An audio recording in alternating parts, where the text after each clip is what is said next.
Bailey! Theo. Sam!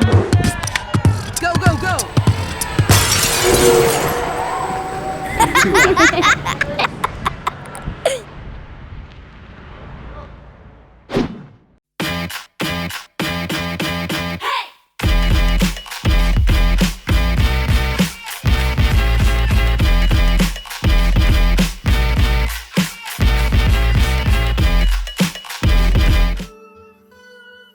Hey GenEvees, this is Theodore, and in this chapter, we are going to discuss the motor cage and rear axle install.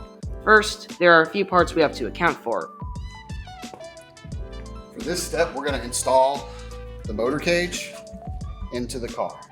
So we'll need the motor cage, we'll need 4 GP 1363 bolts, we'll need 4 GP 1216 washers, 4 GP 1233 bolts, 4 GP 1227 nuts, and 8 GP 1230 washers. We will start by taking the motor cage and sending it to the back of the car. Make sure you don't pinch any wires.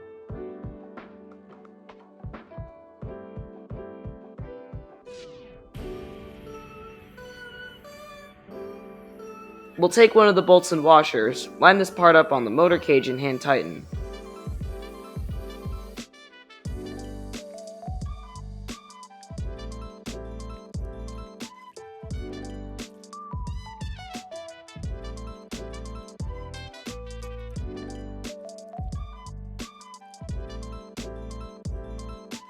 Same on the other side underneath the key switch.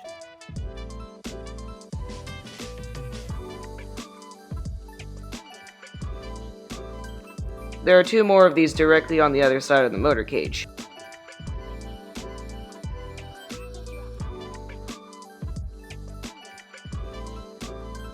Now we'll put another bolt and washer and drop it right in front of the motor. Washer and nut on the bottom. There are 4 of these around too. They are just the same. See where Devin is pointing? Hope that helps you all.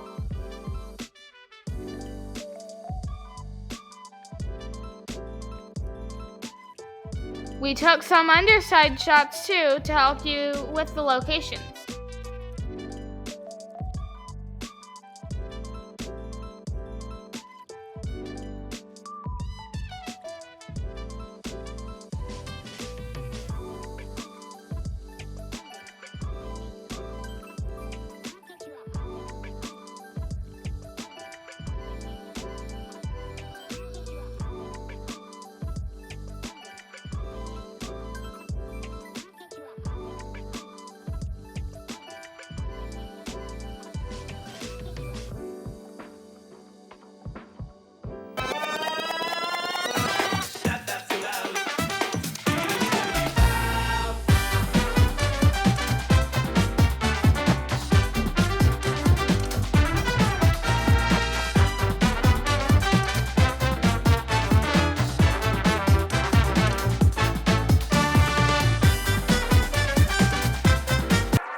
Now let's do some heavy lifting, friends. Time for installing the rear axle that we built earlier.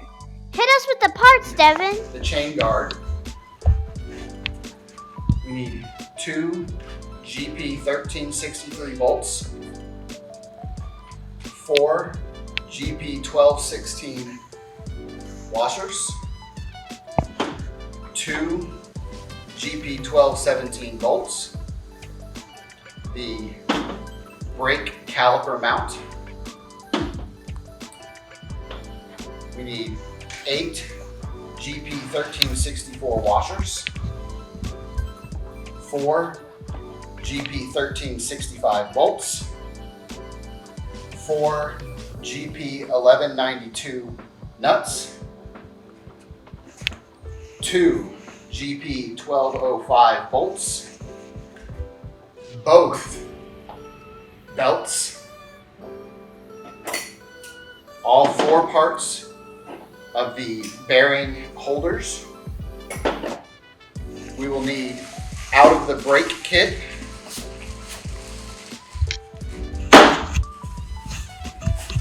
We will need the brake caliper. We will need 2 GP1203 washers, and these are the split washers. 2 GP1206 washers, and 1 GP1001 washer. Both rear wheels. One of them is a bearing wheel. You can tell that by the black. The other one is a non-bearing wheel, which doesn't have any black, and it's got a slit on the back side here.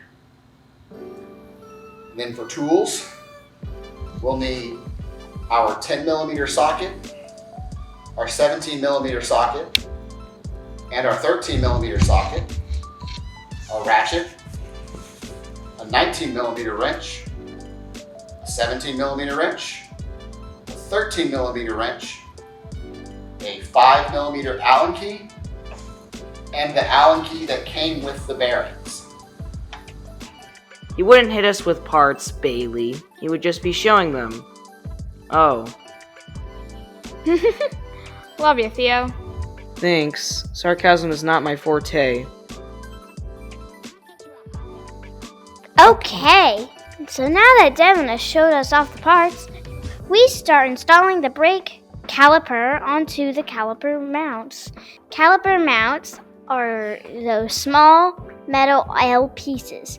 We use nuts and bolts to attach them together.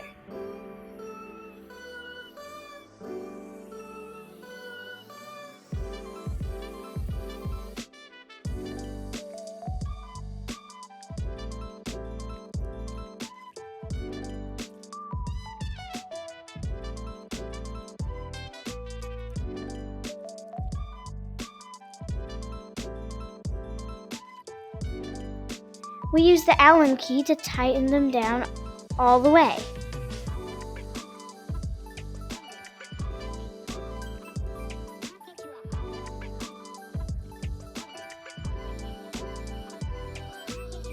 Then you take the big bolts with washers and put them through the large holes.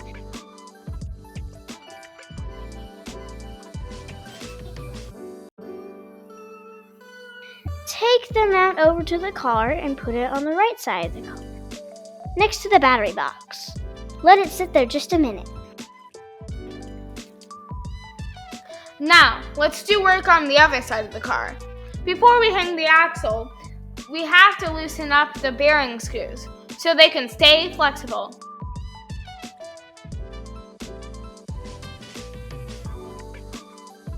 Scoot it down. We'll hang both belts on the axle. We'll need this piece called a bearing cage, and 2 washers and 2 nuts.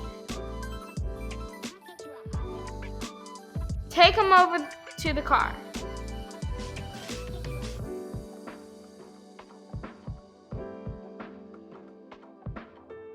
Have a buddy hold the axle underneath the car while someone else hangs the belt over the axle. The axle will actually hang there while you go to the other side of the car, the right side. You got the other side, Theo, right?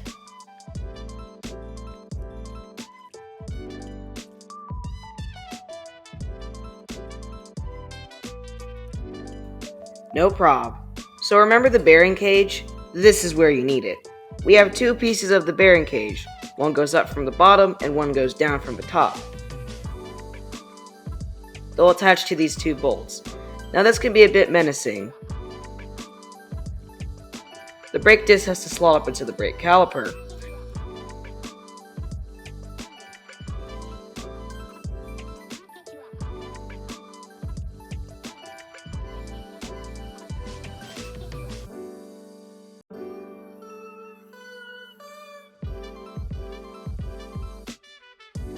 So line it all up like you see here and attach the bolts, washers, and nuts.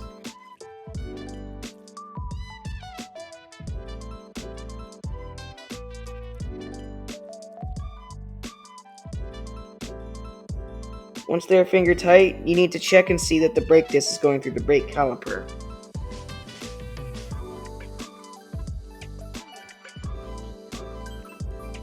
Now flippity flop to the left side. Grab the other bolts and washer and the belt guard plate. Put those through the plate and drop it down.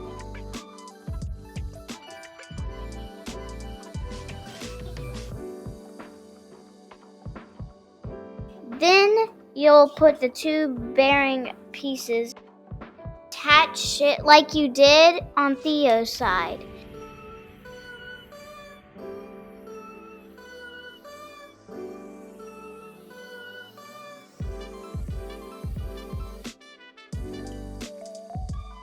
As you can see with the All-Star Devin, he's doing it himself. But 2 people is always easier, promise you.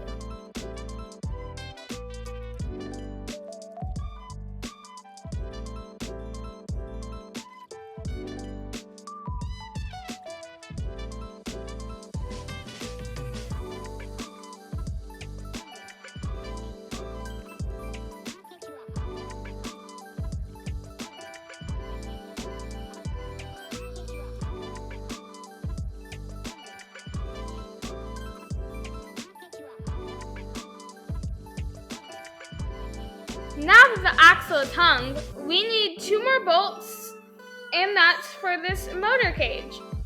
Then we'll go through and tighten everything up.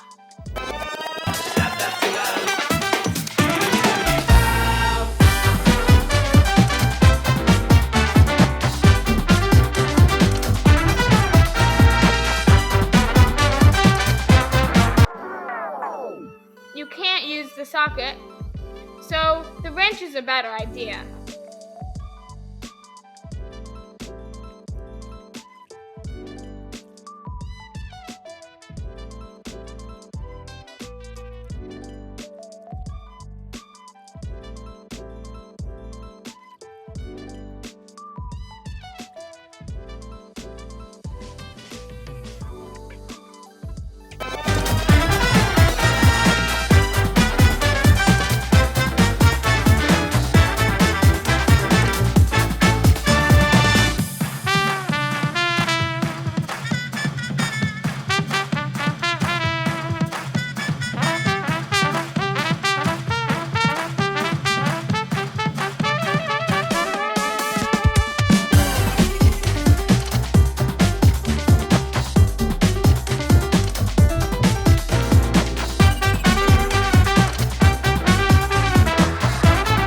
Great work! So now that we put together the motor cage, and before we put the wheels on, we need to tighten the bolts that hold the axle in, because that axle still moves around a lot. Got it? You want the axle to still be able to move incrementally.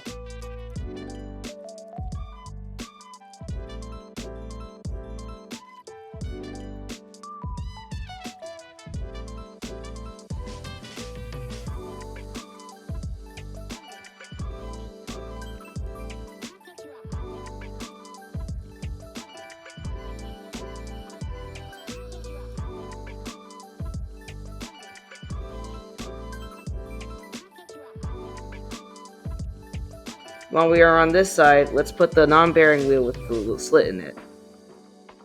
That slit there locks into the roll pin. That's how the car transfers the energy from the motor from the axle into the wheel. Twist it back and forth to lock in, and then a bolt and washer.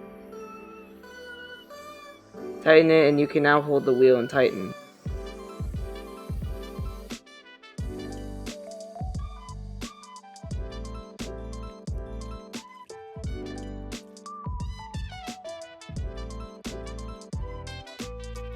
On the right side, we need to tighten down the 2 bolts that hold this into the axle.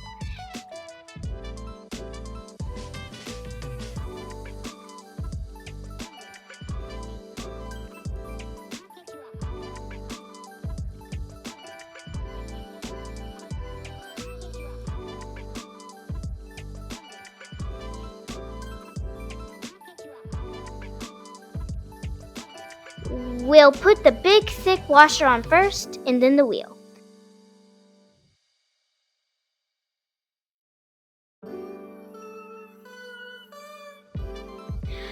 Then bolt the 2 washers onto the axle.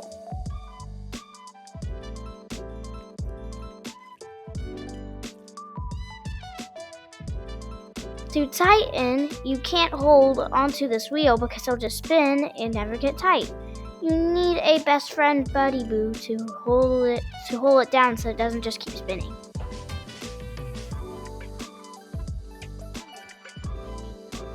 And that's the wheels. So now we can have a car with 4 wheels. Yeah, so fun. I'm so excited. So the next 2 chapters are really about brakes, wiring, electrical, and batteries. While we've done this before, it's really important that you get all the details right in the next 2 chapters. That's why we're letting Devin here explain them, as he can better guide this complicated section. Remember to never set anything on those batteries. We'll be standing by to check the progress on these. And to check on Devin to make sure he's doing it right. I'm watching you, Devin. He's just joking, Devin. You're awesome. Thanks, GenEvees. See you next time.